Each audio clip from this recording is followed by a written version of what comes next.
first ever parallel sessions at QIP, we had a talk on parallel repetition.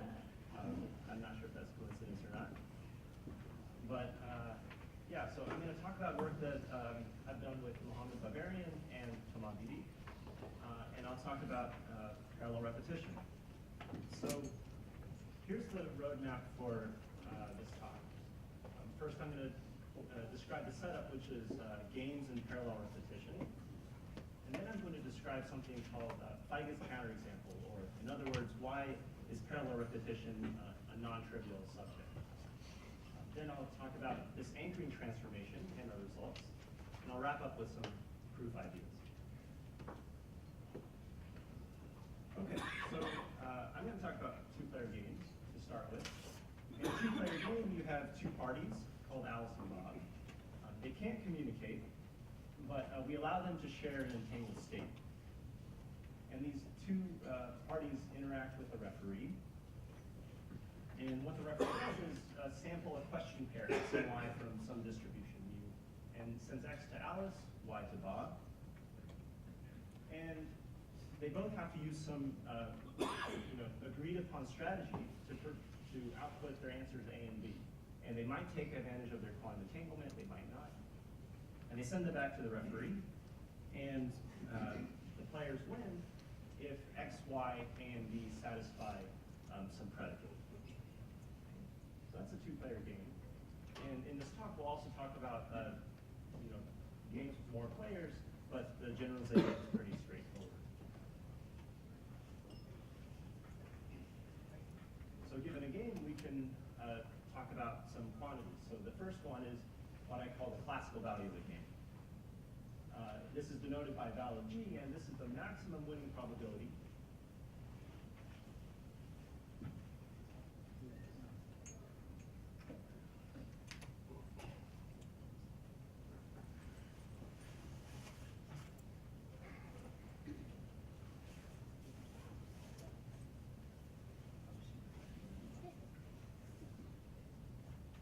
So, this is the maximum winning probability when Alice and Bob are they use local strategies. They don't take advantage of their entanglement.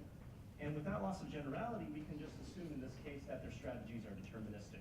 That, for example, Alice's answer A is a determined function of her input x, and B is a function of y. We can also talk about the entangled value. This is denoted by val star of G, and this is the maximum winning probability when Alice and Bob use their quantum entanglement to produce their answers. And as many of us know, entanglement can often help in this case. So there exist many games for which val star of G, the entangled value, is strictly greater than the classical value. For example, this CFSH game. So why do we care about games? Games show up in all sorts of areas, from theoretical computer science to quantum information. In TCS, they show up very prominently in local checking of proofs, both classical and quantum. For example, a couple days ago, we saw Zhengfeng Ji's talk where he presented a game involving entangled players to verify quantum proofs for the local Hamiltonian problem. Games are also intimately related to hardness of constraint satisfaction problems, cryptography.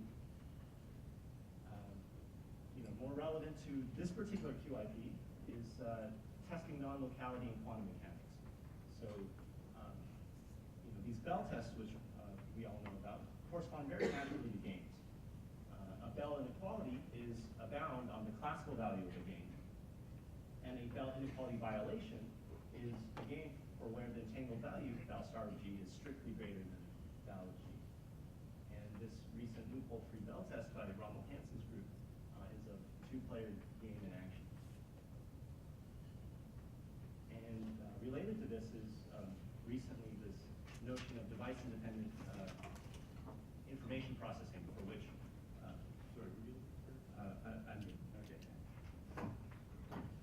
for which two-player games are at the core. So using a two-player game, not only can we test for non-local behavior of games or of quantum systems, but we can actually use games to characterize the behavior of unknown quantum systems to do things like certified random number generation, key distribution, or even arbitrary quantum computations. But to motivate parallel repetition, I'm going to focus on one particular application, and that's of testing non-locality in a single round. So normally, in Bell tests, we run them many times and collect statistics to get some confidence about whether these systems are behaving quantumly. But let's imagine for now we can only run a single Bell test, or play a single game and use that to determine whether devices or players are behaving quantumly. So let's consider this GHC game, and it's not so important what the rules are, but in this game there are 3 players, call them Alice, Bob, and Charlie, and the classical value of the GHC game is 3/4. But using entanglement, players can do better. They can win 100% of the time. And this game was used in one of the earliest tests of quantum non-locality. So how might we test non-locality in the single shot using the GHC game? Well, we can just set up 3 parties and just generate random questions, send them to the players, and check whether they win or lose. So suppose they lose. Well, then you know for sure that the players weren't using the optimal quantum strategy. Right? But on the chance that they win, you have some evidence that they're behaving quantumly, but you can't really be sure. And that's because the gap between the entangled value and the classical value is not so great.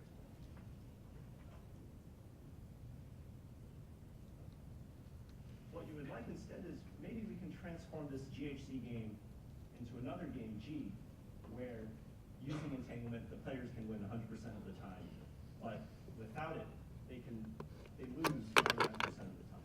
And if you play this game in a single round, then you'll have a much higher confidence for whether they were behaving quantumly or not.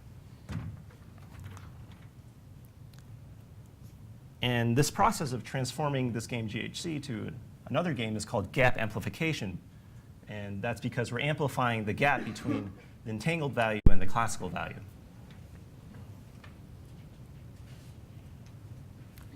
So what's a very natural idea? Well, we can play many instances of the GHC game in parallel. And this is a new game. And let's denote this new game by GHC to the n, where n denotes the number of times you repeat this game. So here, Alice, Bob, and Charlie, they'll receive inputs for the n GHC games simultaneously. And they have to produce answers that wins all of them. So what's the entangled value of this new game? Well, clearly it's still 1, because the players can treat each of these new GHC games independently, use the optimal quantum strategy, and win each of them perfectly. But what about the classical value? And this is a question we're going to focus on. So this leads us to the parallel repetition of games. And more generally, if I start with a game G, I can talk about G to the n, where, say in the 2-player case, the referee will sample n independent question pairs x1, y1 through xn, yn from the original question distribution. Alice gets all the x questions, Bob gets all the y questions, and they have to produce outputs that wins all the original instances of G. Okay? And intuitively, this seems like a much harder task. If it's slightly hard to win a single instance, now when you're asked to play many instances in parallel, I mean, you can't, your life should be harder. And this is the parallel repetition question. So in this case, how does the classical value of G to the n relate to the original value and the number of repetitions?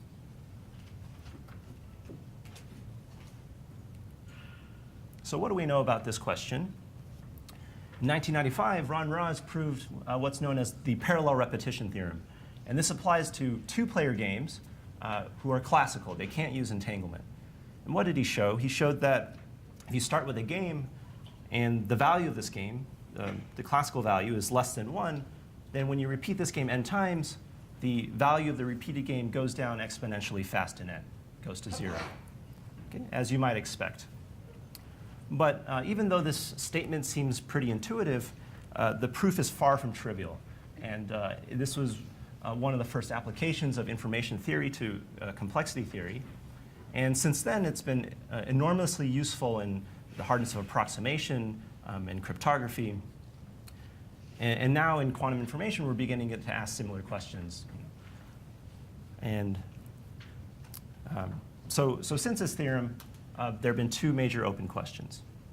The first one is, can we extend Rawls's parallel repetition theorem to the case where the players share entanglement? So in other words, if you have a game G and you know that the entangled value is less than 1, does the entangled value of the repeated game also go down, in a similar exponential fashion? And we can also ask about, well, what if a game has more than 2 players? All right? And to this day, we still don't have a full generalization of his theorem to these two cases. So what I'm going to talk about is our result where we change the problem by, instead of answering these two open questions, which are pretty difficult, we change it by solving the original gap amplification problem for entangled and multiplayer games. And we do this via a technique we call anchored parallel repetition. So it's a modification of this parallel repetition operation, which I'll describe soon. OK, but now let me go to Feige's counterexample. So this question is, well, how does the value of the repeated game relate to the original value? OK, so here's a trivial bound. Suppose you look at g to the n. Well, one obvious strategy is, you're playing n independent instances of this game. The players can just treat each of these games independently and use the optimal strategy. Well, clearly in that case, the value of that particular strategy is the original game value raised to the nth power. But some might be tempted to think that this inequality is actually an equality. So here's the theorem. The theorem is that those two quantities are equal. And the proof might sound convincing. So, well, the instances of g and this g to the n are all independent of each other. And each instance can't be one with probability greater than val of g. So how can you do better than val of g raised to the nth power? Well, it turns out that this convincing proof or intuition is dreadfully wrong. In general, these two quantities are different. So what I'm going to describe to you next is what's called Feige's counterexample, where he gives a game G where the base game value of G is equal to 1/2. But then when you repeat it twice, the value hasn't gone down at all. Okay? So this example is pretty simple, but rather subtle. It's like a sleight of hand. So you might want to pay attention to what's going on. So here's the game. Alice and Bob get uniform and independent random bits x and y. And they both have to output a statement of the following form. They might say, Alice's input bit in this game is 0. Or they might say, Bob's input bit is 1. And they win the game if both of their statements are the same and they're true statements. So here's an example. Let's say Alice in this game gets x equals 0, and Bob gets y equals 1. And suppose both of them say Alice's input bit is 0. Well, then clearly they won because their statements agree. And indeed, Alice did get 0 as her input bit. But suppose Alice says Alice's input bit is 0. I mean, that's a true statement. Bob says Bob's input bit is 1. That's also a true statement, but they disagree on who they're talking about. So they will lose the game in this case. It's not too hard to see that the value of this game is 1/2 because at least one of the players has to be guessing what the other player's input bit is.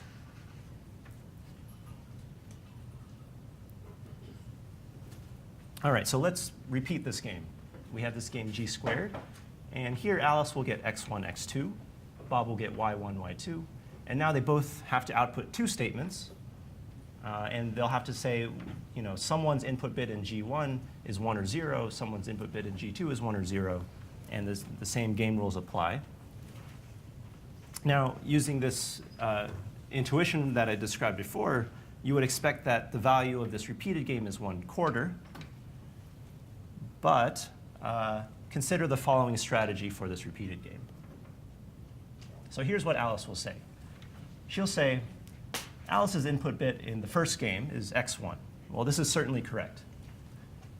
But for the first game, Bob will say, Alice's input bit in G1 is y2. Notice now he's using some input that was meant for G2 in order to answer G1. Okay. And for G2, Alice will say, well, Bob got Bob got x1, and Bob will say Bob got y2 for the second game. Okay, so that's the strategy. And let's see what happens. Well, what's the value of this strategy? Well, the probability they win the first game, their statements have to agree. And they agree if x1 is equal to y2. And what's the probability of that? Well, it's 1/2. Well, let's say we condition on the event that the players won the first game. Now, what's the probability they win the second instance of the game? Well, it's still the probability that x1 is equal to y2, because they're both, if that happens, then they both agree on their statements, and the statements are true. But since we've conditioned on winning G1, we know that x1 is equal to y2. So this probability is 1. Putting it together, we have that the overall winning probability is 1/2, not 1/4. So the value of G2 has not gone down. It's the same. And this is kind of strange, right? Because even though these games are independent, somehow winning one is correlated with winning the other. And this is what's called a non-product strategy. And this is the type of strategy that makes analyzing parallel repetition non-trivial. And not only we don't see this just in parallel repetition, but we see similar sorts of difficulties in things like additivity conjectures, hardness amplification in proof systems, direct sum, direct product theorems, and complexity theory. And these are the sort of things that make your life miserable. OK, but let me turn back to Raz's theorem, and let me state it more precisely. So again, he says for a two-player game G, and let's say the value of this game is 1 minus epsilon. Let's say it's greater than 1/2 for simplicity, but don't worry about that. We do have an exponential decay. So this Feige game I just told you about, you repeat it twice, the value hasn't gone down. But what Raz's theorem says is you repeat it enough times, it's going to go down exponentially, but at a rate that's kind of strange. So we have this, the value is upper bounded by 1 minus epsilon to the third, and this exponent has to be there, raised to the power n over s, where s is the player's answer length. And we know all these strange things like the 3 here and the s is necessary.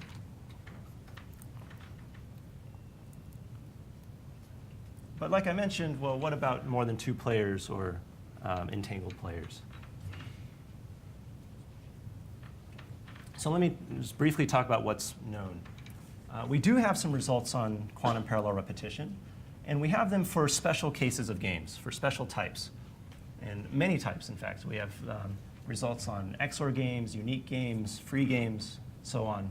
I won't talk about what these games are, but we have analogs of Raz's theorem for them. And as time goes on, has been going on, we sort of carve out different parts of the game landscape. And we show that Raz's theorem holds in the entangled case for these different parts. But frustratingly, for the general case, it's still wide open. What's surprising is that for all we know today, there could be a game for which the entangled value of this game is less than 1, but you repeat it any number of times, and the entangled value does not go below a constant. This sounds rather ridiculous, but we don't have a proof that this can't happen.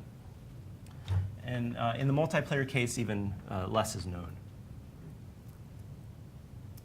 And again, sort of the complication comes from these non-product strategies. Is that multiplayer quantum or classical?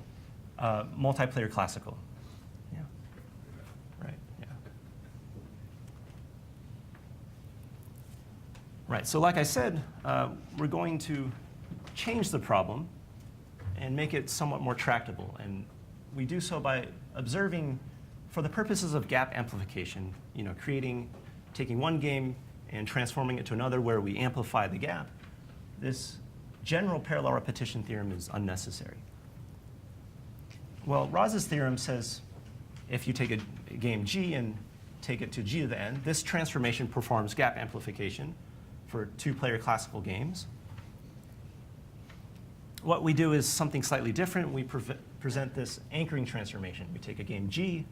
We first do this intermediate step. We anchor it, convert it to this game G perp, and then we repeat this anchored game. And the nice thing about this anchored game is that it's, first of all, equivalent to the original game in a sense that I'll tell you later, and it obeys quantum and multiplayer parallel repetition. And I want to point out that this idea of changing the game is not new. We were inspired by this result by Feige-Kilian, who proved one of the first parallel repetition theorems before Raw's theorem. And they used it for hardness of approximation results. OK, so what's this anchoring transformation? It's pretty simple. So let's talk about the two-player game again, just for simplicity. So without loss of generality, we can view any two-player game as a game on a graph. It's a bipartite graph. And on the left, we have a vertex for every possible question that can be asked to Alice. And on the right, we have a question for, we have a vertex for every question that can be asked for Bob. And we have a bunch of edges between these vertices. We can view this distribution mu of the game as selecting a uniformly random edge from this bipartite graph. The referee will select this edge and send the labels to the appropriate players. OK, so what is the anchored game? Well, first, we take the original game graph, and at the bottom, we'll add two anchor questions, one for Alice and one for Bob.